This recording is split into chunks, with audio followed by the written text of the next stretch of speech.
Hello! Good afternoon mga kaibigan. Welcome to Anything Goes dito po sa Abante Tele Tabloid. Dito po si Jun Lalin. Travel, food, at chikahan, all in one sa Anything Goes with Jun Lalin. Today, nandito po tayo sa Sawtelle Street dito po sa West LA. At alam niyo po, ilang beses ko nang pinakita ang Big Boi Restaurant sa inyo, Filipino restaurant dito sa Sawtelle, na napakaraming mga restaurant na dinadayo po tong Big Boi. At yung B-Suite, sa pagkakataon na to, na-meet po namin ang owner na si Chef Barb. So, ipapakita pa niya mismo sa atin ang kanyang restaurants. And machichika rin po natin siya. Pero syempre, alika. Kasama ko po ang kaibigan kong si Doktora May. Kasi nawawala ka. Hindi ko makita yung mainit kasi nakalilim tayo, di ba? O, alika, ready ka na? Of course! Eto, tingnan mo to. Filipino food for everyone. Big Boi. Yan, let's go! This is Big Boi. Yan. So, this is Chef Barb. May mga chumichika po sa kanya, mga ibang lahi, mga fans. Yeah. They love Chef. Hi, Chef. I'm Jun Lalin. This is Dr. My friend.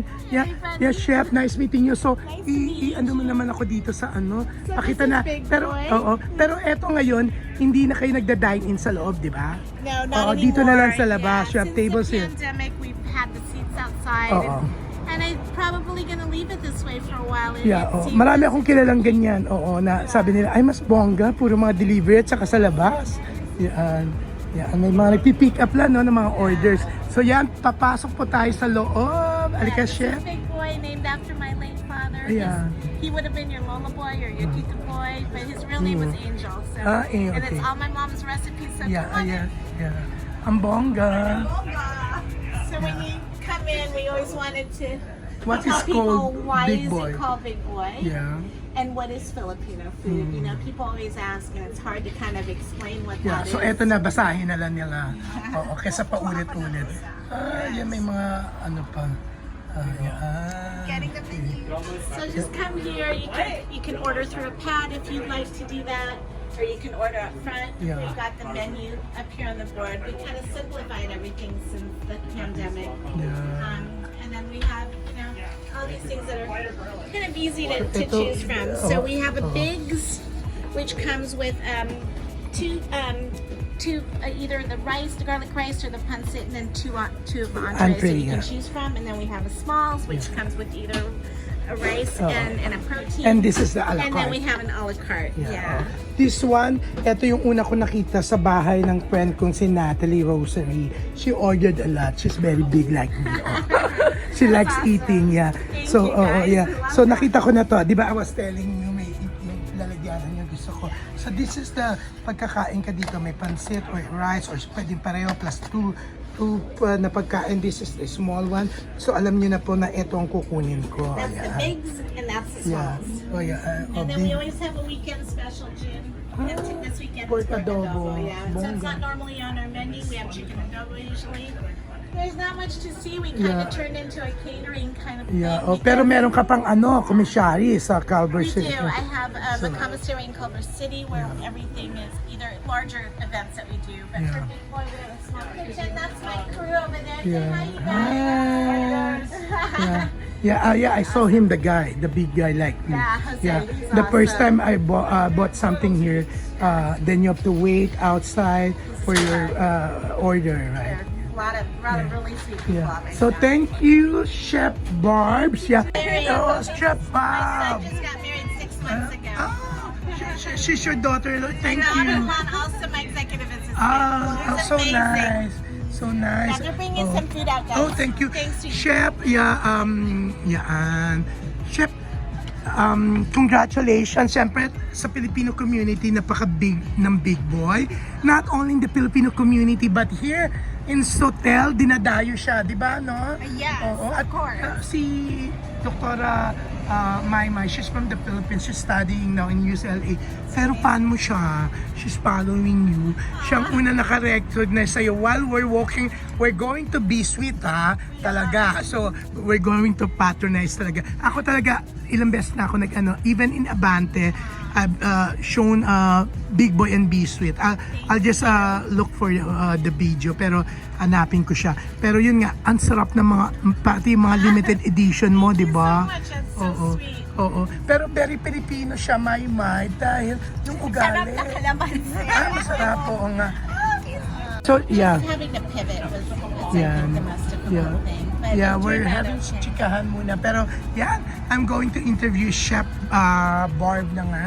Chef Barb, what's your complete name po? It's Barb Batiste, Yeah. and I'm the executive chef and owner of Be Sweet and Big Boi. Yeah, and Chef, you, sa Pilipinas ka pinanganak. Si Chef, she understands Tagalog, so she's not gonna give me a hard time asking her in English, talking to her in English. So I'm gonna do it in Tagalog, but she'll answer in English. Okay, so I will not, I will not have a nose bleed. Okay, okay, yeah. Yeah, but Chef, you started Big Boi 4 years ago. Big Boi 4 years ago and Be Sweet 13 years ago. Oh, 13 years. Yeah, So Be Sweet is ang tagal na. It's my favorite dessert. Yeah. That's so sweet. Yeah, paano po kayo nag-start muna? So unahin natin yung Be Sweet. I started Be Sweet in my home, and I started baking. My husband's favorite dessert was a chocolate chip banana bread, so I would bake it for him for his clients. He's a commercial real estate broker, and he would give it away as gifts, like during the holidays. Yeah. And so one day he said, maybe you can do something, maybe make money out of this. So I'm like, oh, so you want me to go back to work? Yeah. So basically that's what happened, and it turned into this. And yeah, we have the 2 stores on Sawtelle. We have a Be Sweet, which has been here for 8 years, and then Big Boi has been here for 4. But the business has been around for almost 13 years. I do a lot You started at home. at home, yeah, and I do a lot of corporate catering aside from having the 2 brick and mortars. Oh, nice. Oh, nga. And today you had this, you catered for the... I catered for Major League Baseball today. I've been doing that for 9 seasons. So I cater for all the visiting teams that come to Dodger Stadium and to Angel Stadium. Nice. So today we had the San Diego Padres and we had the Houston Astros. So I'm pretty tired. I've been up since 4. And Big Boi has been open. Yeah, as and well. of course, usually kasi dito, di ba, if you want your business to be really successful and to continue yung success niya, ikaw dapat nakatuto.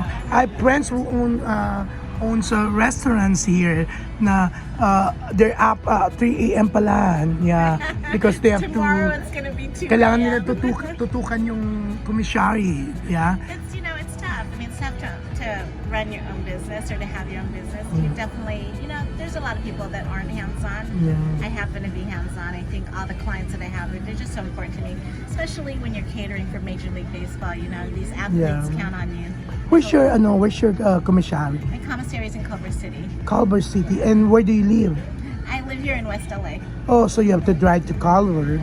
Yeah, but that's not too bad. It's like Yeah. a 10-15 minute ride. Yeah, and, yeah, and yeah. super close to my stores, so Yeah. that makes it really nice. Nice. So I heard soon you're opening a new store. Nobody knows it yet, but yeah, I just got the keys to a new place in downtown LA, so more news to come, but Yeah. definitely super excited about that. Yeah, that's exciting. Thank Yeah. you. And only Big Boi, not Be Sweet. It's gonna be a little bit of both, yeah. Okay. Yeah. It's nice. We're working on that concept right now, but I do have the space, and again, Yeah. can't wait to share it with you guys. Yeah, so nice. Chef, okay.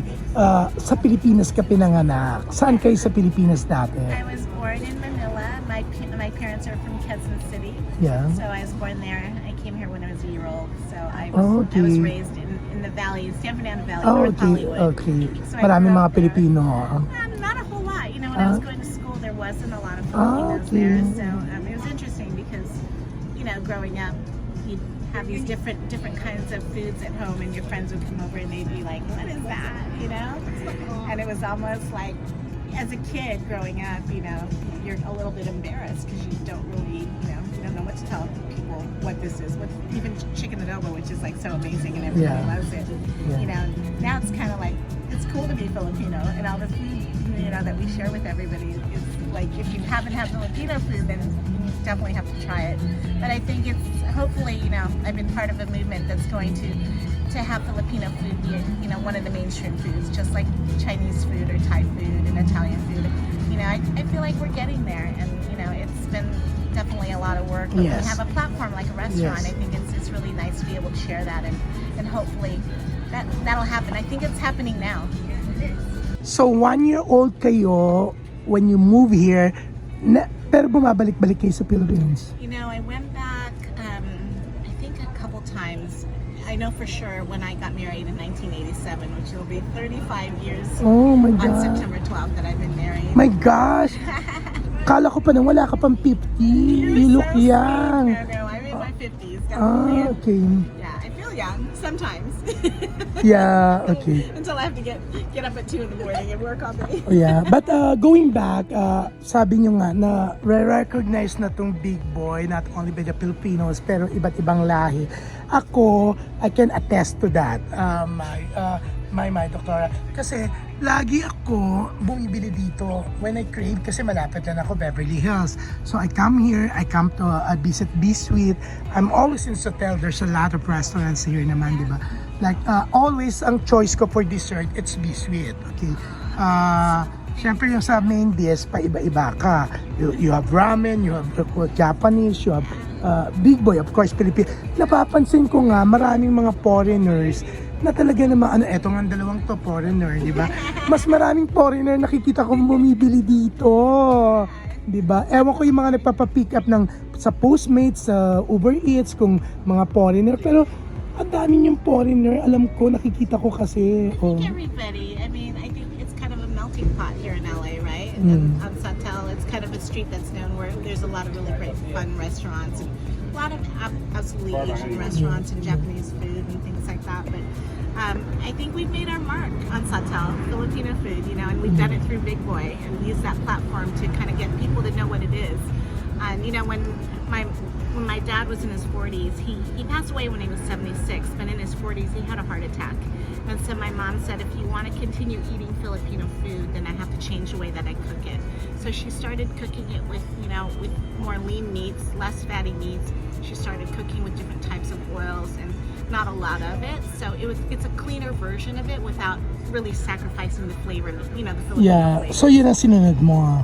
Yeah, and that's how I grew up eating it, and so that's how we serve it at Big Boi to this day. My mom died, she passed away 4.5 years ago, and we continue to cook it the way that she does. And hopefully you guys will be able to taste that when you try the food. Yeah.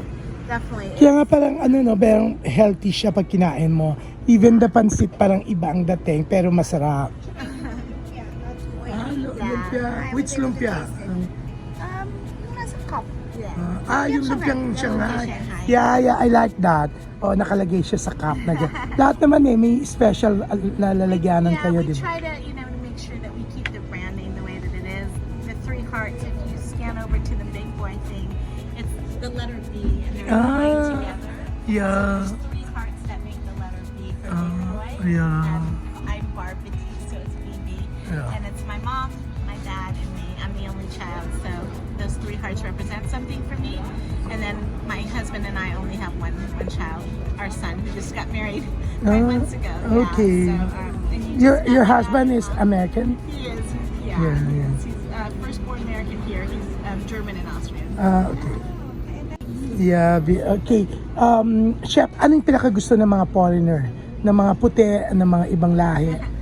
You know, I wanted to start people off with, you know, I felt like Filipino food for everyone is kind of our motto, because we wanted to make sure that people would, you know, feel comfortable having it, because I think when you haven't had food that, you know, from another country and you don't know what it is, your tendency is to possibly maybe not try it, or, you know, we figured if we start out with kind of those dishes that are very classic in the Philippines that, you know, that people would probably really like chicken adobo, lumpiang Shanghai, you know, pork sisig, pancit, garlic rice. I mean, who's not gonna like those things? And so then as, you know, the years went by, we kind of started to add some things. Like now people are fond of dinuguan, they're fond of kare-kare.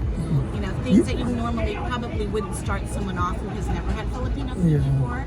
And now it's like people are, you know, a lot more adventurous, I think, these days. There's a lot of foodies out there, right? They want to try something different.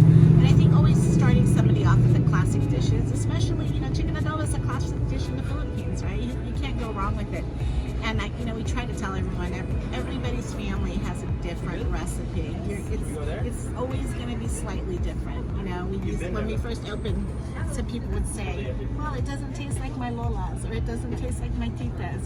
And you have to understand, there's so many different parts in, you know, of the Philippines. Yeah, There's actually, 7,000 islands, even right? adobo, there's a 1,001 way of ano.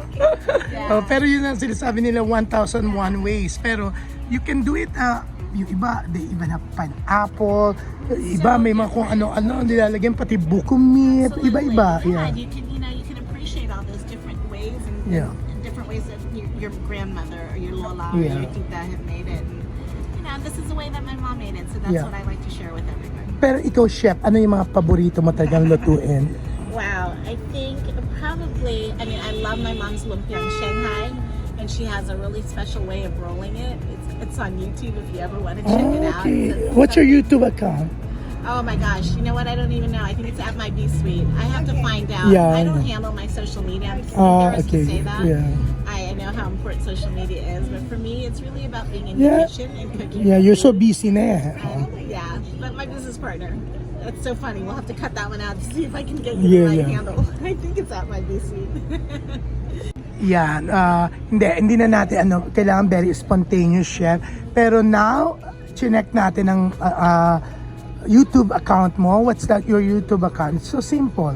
What? Oh my God, I forgot already. B space sweet. Okay, do it Yun na. again. B space sweet. Yun na, okay. Okay, let's do it again. No, wag na. Para B space sweet. Yeah, pero ang importante, Chef doesn't know what it is. Yeah, and Literally, yun nga. bury my head in the kitchen. Yeah, and we're showing kung paano nga mag-roll yun ng lumpiang Shanghai. Kasi sabi natin, ihiramin natin yun sa kanyang YouTube. Yes, Okay, pakita natin. So if you've never made lumpia before, these are the things that you'll need. Again, we talked about everyone having their own special filling, and that's another video, and I'll teach you how to make some different kinds. You'll need some rice wrappers, and they can be found at any Asian market. They come frozen, so you have to let them sit out a little bit, because if you try to peel them apart, it makes it really tough.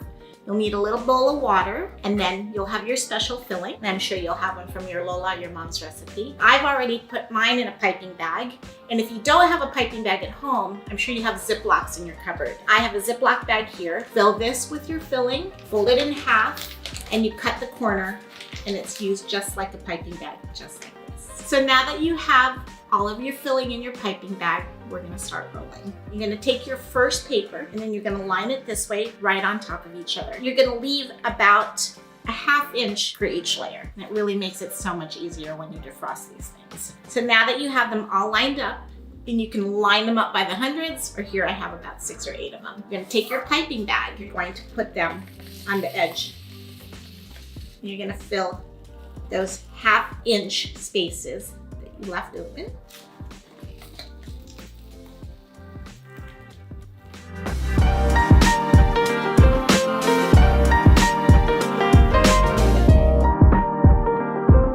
This is your last one.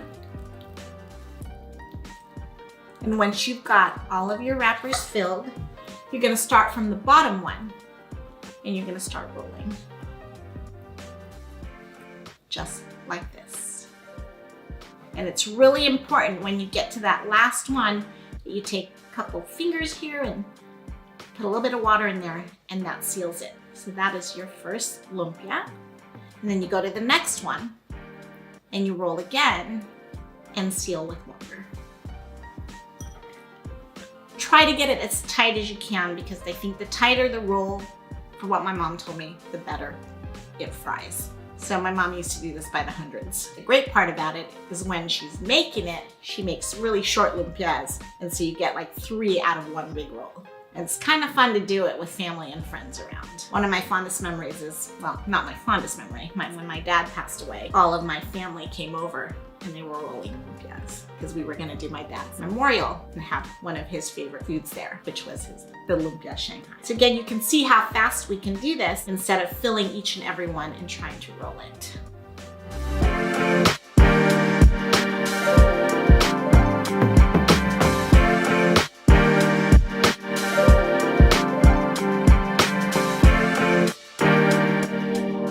Yeah, pero Cute. Chef, for a Filipino like you who grew up here, ng 1-year-old pala nag-migrate na dito. Pero yung ang masaya ako interviewing you, masaya ako na nandito ako sa Big Boi. Masaya ako na sinishare ko sa mga kapwa natin Pilipino to in the Philippines and here around the world yung success mo kasi very Filipino yung ugali mo. Although hindi ka nagtatagalog na. You know, I'm trying to learn. I know the words that are important. Yeah. Salamat and mahal kita. Yan naman importante, di ba? And unan. So when I sleep. And kumot. And yakap. Yakap, bongga. Buti ka pa may kayakap. Hindi, kailangan makasama mo ako lagi para matuto ka na magtagalog. Definitely. Yeah, I do understand it. Sometimes when you talk too fast, it's hard for me to grasp it, but I pretty much understand it. What's harder for me is I know so many words, but it's kind of Nakukompuse ka. Putting it together, yeah. The sentence. I would have to stop and think about it, and I think I could probably do it if I did that. But it's like Spanish for me. I took Spanish for 3 years in high school, and I know every word, but I can't form the sentences. Yeah. It's really difficult. Yeah, pero yun nga, Chef, nakakatuwa na ang bongga ng ugali mo, very Filipino. So, ang bongga niya, di ba? This is Sawtelle. Bongga. Fabulous siya. And this is Sawtelle. Sawtelle is like a little Tokyo, little Japan. Yeah. But alam mo, sa dami ng restaurant dito, for you to survive more than 4 years and yung isa mo 8 years yung B-Suite, ang bongga, di ba? Yeah, nag-survive siya. I thank my mom and dad. I think they're watching over me every single day. It's tough not having them around. I can't say without having them in but yeah, my dad was able to see some of it, but not the restaurants. And my mom, basically, before she passed away, because she passed away 4 years ago, so that's when just before I opened Big Boi, she literally, I would make her chicken adobo, and she said, no, go back and do it again. It's not right. Really? And then 5-6 times, I'm like, Mom, is it good? She's like, no, go back and do it again. And I thought, it's really good, right? But she just doesn't think it's okay. So literally, I think a month before she passed, I brought her to the kitchen and introduced her to my sous chef, who is not Filipino. Yeah. He's Hispanic, and I brought her to the back, and she said, oh my gosh, she said, who taught him how to make the chicken adobo? And I said, I did, Mom. She goes, it's so much better than mine. And then I think a month after she passed away. Yeah, medyo naiyak si Chef kasi pinag-usapan yung mom niya, kanina yung dad niya. But Chef, ikaw nakiki-join ka sa mga Filipino events like 2 weeks ago there's the Jockey event in Americana. Yan, marami nakatikim ng food mo. Ang ganda ng mga mga lalagyanan mo, di ba? It's really, You have you have stickers. Yeah. It's always an honor to be asked to do those things. I don't always get to do that. I'm so busy with the stores, and then I have I really do a lot of corporate catering, and right now we're in the middle of Major League Baseball. Yeah. We're really at the heart of it and kind of going into the postseason now. But I love doing those things, and it's nice to be asked. I'm always honored to be asked. I wish I could do more of them, but it is so important, to put the food out there. And I'm so proud to be, to be here with my dad, my mom and dad's restaurant, and to show off that food. And I think people are finally realizing, what a great culture. The Filipino culture is, and what great people and what amazing food they have. And I think that's always my goal, ever since I opened. I wanted them to try that kind of food. Growing up, like I said, you're a little bit embarrassed with your friends because they didn't know what it was. But now that you're all grown up, it's kind of cool to be Filipino, isn't it? Anyway, Dr. Maymay, it's not true that she's crying because she discovered that I'm from showbiz in the Philippines and she's applying to be an actress, okay? No, that's something I am not. I can't act. That's the worst thing. It's hard. You do some interviews and you do this because Yeah. you get what you get. Yeah. Here it is. Parang ano naman, parang napaiyak ko si Chef. My God. But Chef, I heard you're also doing a lot of giving back, a lot of charitable things. I think, Yeah. you know, giving. I feel like I do my best to give every single day because that's how I was raised. My parents, I tell people, my parents' home was always that place where people would come. You know, if you needed a place to sleep, or you needed to borrow money from my parents, or you needed to just come and eat, or you just pop by, literally for love. And that was always my mom and dad's home, and it's still. I feel like that's just carried over onto me, and I feel like that's my home. You know, raising our son, his friends would always come to our place. We had like the smallest apartment, and everybody else had this huge house, but they would always come to our little apartment. Siguro dahil sa food, because of the food. Yes, you know, I mean, food is great. Food is family. Yeah. Food is love. And my mom always said, you know, you never hoard food. You share it and share an abundance of it. And you know, my friends and family tell me I'm kind of known for that. I love feeding people. That's the most important part of my business, are the relationships that I built, and that's why I feel really successful because of those relationships. And like just today, when you guys came by and said hello and reached out, and so randomly. And Dr. Maymay said, "Oh, I think we better go." She's been let's wait for her. I want to interview Chef. No, I definitely am busy, but never busy to stop to say hi or stop to hug, you know, to give you guys a hug. Yeah, and you seem to be very nice. Pagkakita ko pa lang sa kanya, nagustuhan ko itsura. And when she told me, oh, she's the owner, she's Chef Barb. She's following you. I'm not anybody, you guys. I'm just here. No, you're I'm just a famous, you said. hardworking, Ang bongga. and chef Yeah. and wife and friend. Yeah.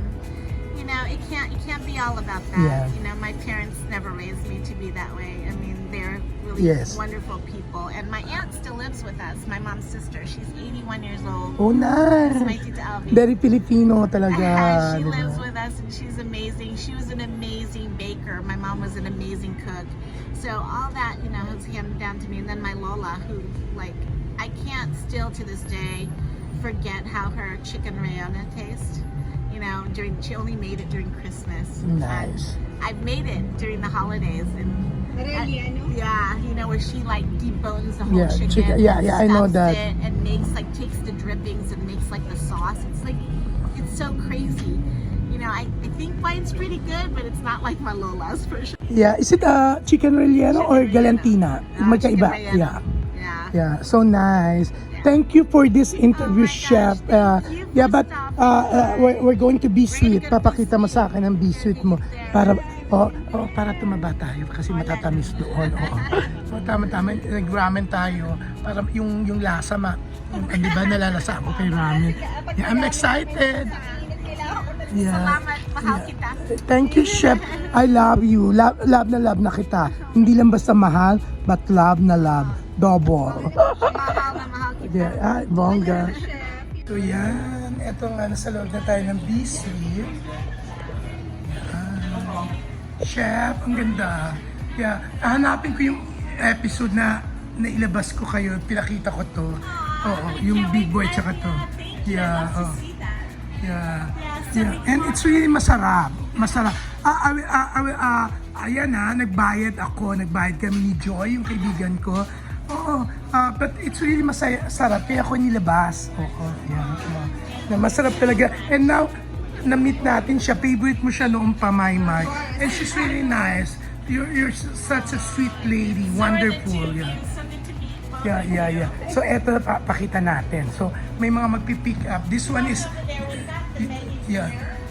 Eto yung tinitignan ko lagi.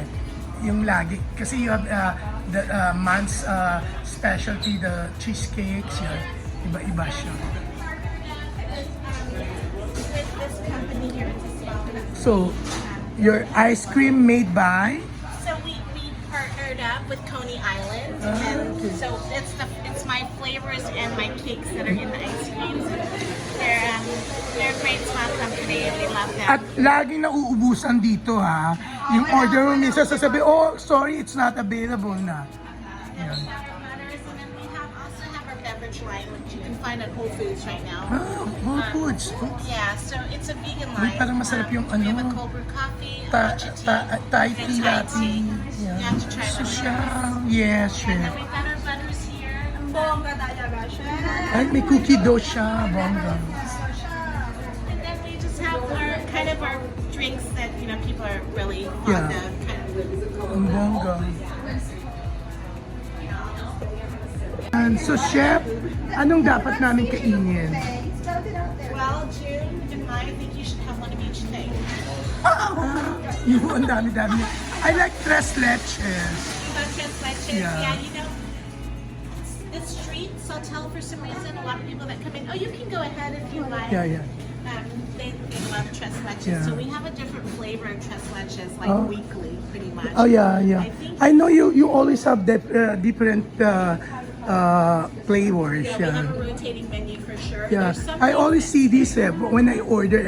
I look at this. Yeah. that- We're gonna make you to try one of each. Ah. You'll let me know. Yeah. It's hard to have a favorite, but I Yeah. do love my red velvet.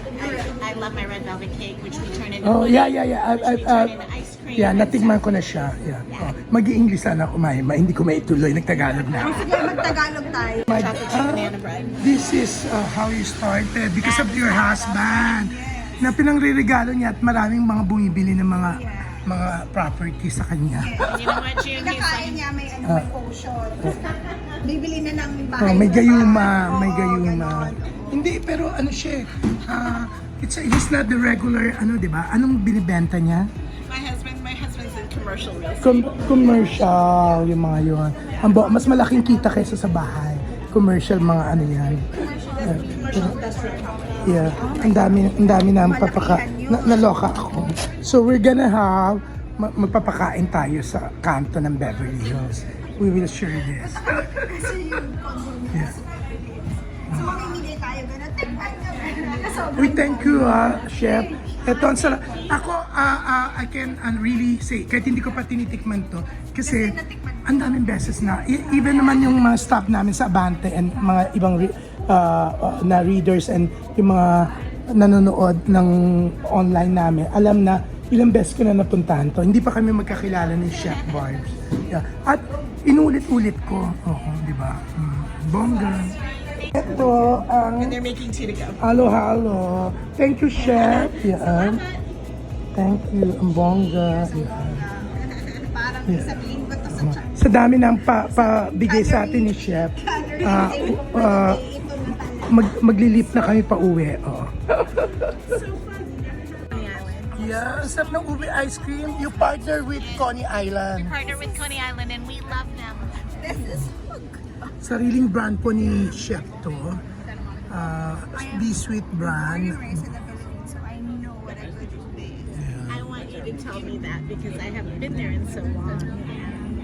And I went there and I didn't have my business. Ito ngayon, pasyon ng B-Sweet pag Friday and Saturday. Tonight is Friday. Yan. Ang daming tao. Yeah. Hi, Juno. And this is mine. Hello. I heard Kamusta? you're Hi, Juno. yeah. I heard you're alumni of American Idol. Yeah, Idol. Yeah. Yes. When? 2015. 2050. Yeah. You speak Tagalog? Oh naman. Okay. Because I don't speak English. I'm having a hard time. How are you? Galing nga eh naman. Yeah. So we will watch your show. Okay. Supported family, pinakilala sa amin yan. Yeah. Ang dami rin mga Pinoy who came to watch Juno. And Lindsay, you're alumni also, alumna of American Idol 2015. Yeah. Alumna kasi babae. Yeah. Yan. So magpe-perform na ulit sila. Yan ang bongga.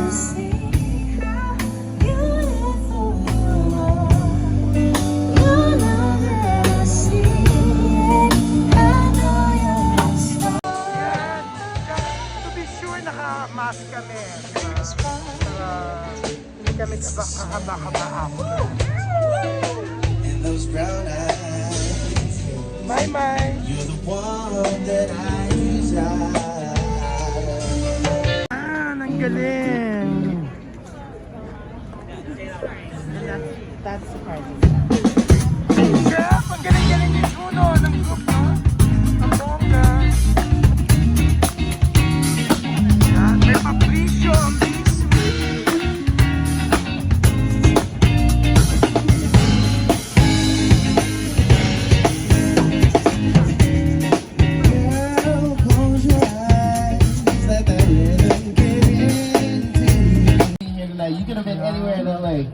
There's like million other things to do in LA, but you chose to be here tonight. So thank you so much for sharing that little bit of time of yours with us. Yeah! Thank you so much. Shout out to my parents who are here from. I don't even know where they live. They live so far away. They live in Vegas. Might as well be. Yeah. No, Calamasa. Anybody know where Calamasa? No, nobody knows where Calamasa is. Yeah, and also my grandparents are here. Look at that, grandparents. Wow, I feel like I'm graduating today. The whole family's here, man. Even my cousins are here. My uncle, my brother, his fiance. Wow. Or like I'm getting baptized or something like that, you know. No wonder I'm sweating so much. Yeah, by the way, B Sweet has some very, very, very good refreshments. Let's give it up for B Sweet. Yes. All this hot weather. Go and grab yourself some peach iced tea. Oh, yeah, that was really good. That was my jam last night. Also, some vegan Thai tea. Ooh. That's my favorite. Ube horchata. Oh yeah, ube horchata. Anybody drinking ube horchata tonight? You already know. Now, how good is ube horchata? Too good. It's so good. It's too good. All right, ladies and gentlemen, we take requests. So if you got one, you yell it out. Oh, there you go. Yeah, we got marshmallow. Like the artist? Yeah, this Like is the so artist, good. Marshmallow. You know a Marshmallow song?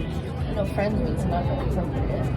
Yeah, this is a family show. We can't do songs that are not appropriate. So, huh? Magic. As you're leaving, you guys gotta leave. Yes, the puppy called us. Oh, okay. All right. Well, you guys have a great night. Drive safe. Bye, guys. All right. All right. So, anybody? Okay. Anybody else? No. All right. Cool. All right. We're gonna play this one, which is. Yan. So kami nag-i-enjoy sa show. Dalawang ano pala sila. Dalawang beses, tag-isang oras. Dalawang set. Chef, ang ganda. Congrats. Thank you, Jun. We really enjoyed the show. So, gano'n na ito katagal itong show? You know, last year we went through the whole winter months because we were all trapped in our house for like 2 years. But this time, I think, we'll probably probably end soon as it gets a little colder. Right now it's warm, and So you're doing this during summer? usually during summer. The summer months where it's nice and warm. So congratulations, Chef. We really enjoyed. We had so much fun with both of you today. Thank you. And bye. You're here for another couple of Ayan po, alam kong natakam kayo sa mga pagkain ng Big Boy, lalo na sa mga sweets ng B-Sweet. Yan, pag nasa Los Angeles, California po kayo, itry nyo yan. Puntahan nyo po sa Sawtelle Street. Yan. At syempre, maraming salamat, Chef Barbs, at sa mga nakasama ko si Doktora Maymay at ang iba pang mga nag-asikaso sa amin sa Los Angeles, California. Ito po si Jun Lalin para sa Abante Teletabloid. Ito po ang Anything Goes. Maraming salamat. Hanggang sa susunod na episode. Bye for now. Travel, food, at chikahan, all in one. Sa Anything Goes with Jun Lalin.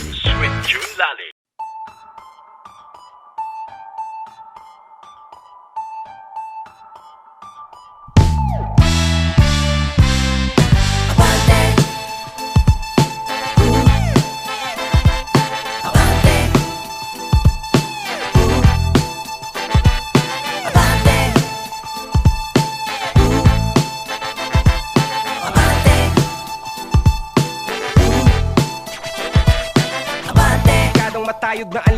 tagapaghatid ng makabagong mentalidad. Tagalog ang salita, diaryong dekalidad. Tinaguri ang modernong la solidaridad. Handang sagutin lahat ng katanungan, handang ukatin ang mga natatabunan. Masarap kasama agahan hanggang hapunan, pamamahayag na may pagkamakatarungan. Hindi lang sa pagbabalita kilala, showbiz, chismis, palakasan at iba pa. Pag nasa Pinas ka, ito ang diaryong pinaka. Sobrang ganda, mahihiyak ang ibalot sa tinapa. Ilang taong inalagaan ang reputasyon hanggang maging pinakamalawak na sirkulasyon. Lahat ng impormasyon galing sa diaryo at tabloid, pwede mo nang mabasa sa iPhone at Android. Nangunguna sa balita, mahuhusay na kolumnista. Ba't di mo subukan na makita kung sino talaga ang tunay na tabloidista? Nangunguna sa balita, mahuhusay na kolumnista. Ba't di mo subukan na makita kung sino talaga ang tunay na tabloidista? Mga nagbabagang balita, mga magsasaka umalma dahil sa baba ng kita. Nagmahal ang mantika, 12 bahay tinupok ng naiwan ng kandila. Umawat sa away, inundayan ng saksak, 16 na sasakyan, inararo ng truck. Plaridel, Bulacan, eroplano bagsak, at iba pang mga balitang siguradong pang shock. Bong Revilla, Malaya nang gumagala sa mall. Reklamo ni Imelda, Andaya, sana all. LeBron James nasa Lakers na, wala pa rin pake sa mga haters niya. Brownlee, Ginebra, di susuko sa Magnolia. Mayweather, pinaringgan ni De La Hoya. Vice ganda, in love na nga ba kay Abueva? Jet Padela, pinaliyabang Araneta. Nangunguna sa balita, mahuhusay na kolumnista. Ba't di mo subukan na makita kung sino talaga ang tunay na tabloidista? Nangunguna sa balita, mahuhusay na kolumnista.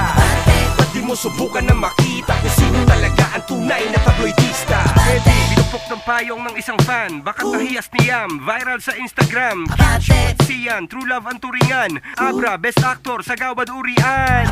Ann Curtis, buntis na nga ba? Mariel sumuko kay Inday Sara. Dennis Trillo, pabor sa marijuana. Nadia Montenegro, patok ang afritada. Derek Ramsey, lilipat sa Kapuso. Roxanne Barcelo, nagpalaki ng suso. Alden, magpapatubo ng bigote. Gaganap na bagong enteng kabisote. 18 manok kinain ng sigbin. Umaatake sa ilalim ng between. Kapre na mataan sa may sangandaan. At iba't ibang kwentong kapabalagan. Magandang balita.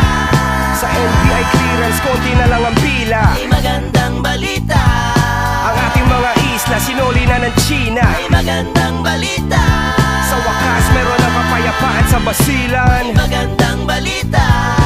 Piso at dolyar halos pantay na ang palitan. Bate, Nangunguna sa balita, mahuhusay na kolumnista. bate, Ba't di mo subukan na makita kung sino talaga ang tunay na tabloidista? bate, Nangunguna sa balita, mahuhusay na kolumnista. bate, Ba't di mo subukan na makita kung sino talaga ang tunay na tabloidista? bate, Nangunguna sa balita, mahuhusay na kolumnista. bate, Ba't di mo subukan na makita kung sino talaga ang tunay na tabloidista? bate, Nangunguna sa balita, mahuhusay na kolumnista. bate, Ba't di mo subukan na makita kung sino talaga ang tunay na tabloidista?